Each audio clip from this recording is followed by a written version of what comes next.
Saudi আরবের জেদ্দায় জমে উঠেছে ঈদের শেষ মুহূর্তের কেনাকাটা। ব্যস্ত সময় পার করছেন জেদ্দার বিভিন্ন শপিং মলগুলোতে কর্মরত বাংলাদেশি দর্জিরা।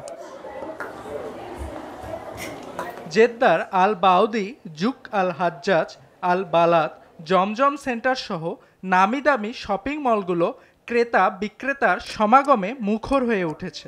মলগুলোতে কর্মরত বেশিরভাগ দর্জি বাংলাদেশি, তাই তাদের দোকানগুলোতে বেশি ভিড় জমাচ্ছেন প্রবাসী বাংলাদেশিরা।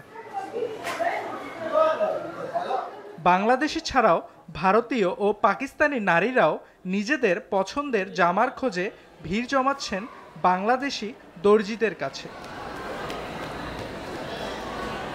শেষ মুহূর্তে ব্যবসা ভালোই জমে উঠেছে বলে জানিয়েছে দর্জিরা।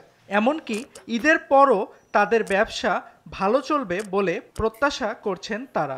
দীর্ঘ ২৬ বছর যাবৎ এখানে আছি, আলহামদুলিল্লাহ ভালোই আছি। ঈদ উপলক্ষে আমাদের কাজকর্ম আলহামদুলিল্লাহ আছে। সবাই ঈদের পরে আরও বাড়বে আশা করি, কারণ সামনে মাদ্রাসা বন্ধ, এই জন্য আমাদের কাজকর্ম ঈদের পরে আরও বাড়বে। তো গেছে বছরে তো না, এই বছর মোটামুটি একটু ভালো গেছে আর কি।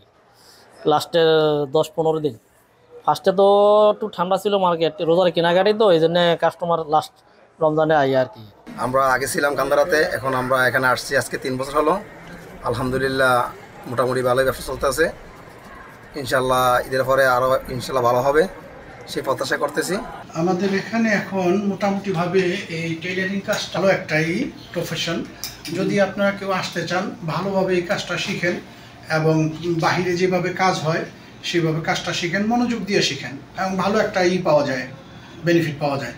তাদের প্রত্যাশা, বাংলাদেশে বেকার যুবকেরা এ কাজ ভালোভাবে শিখতে পারলে সৌদিতে তারা পর্যাপ্ত কর্মসংস্থানের সুযোগ পাবে, যা তাদের বেকারত্ব দূর ও রেমিটেন্স বৃদ্ধিতে সহায়ক হবে।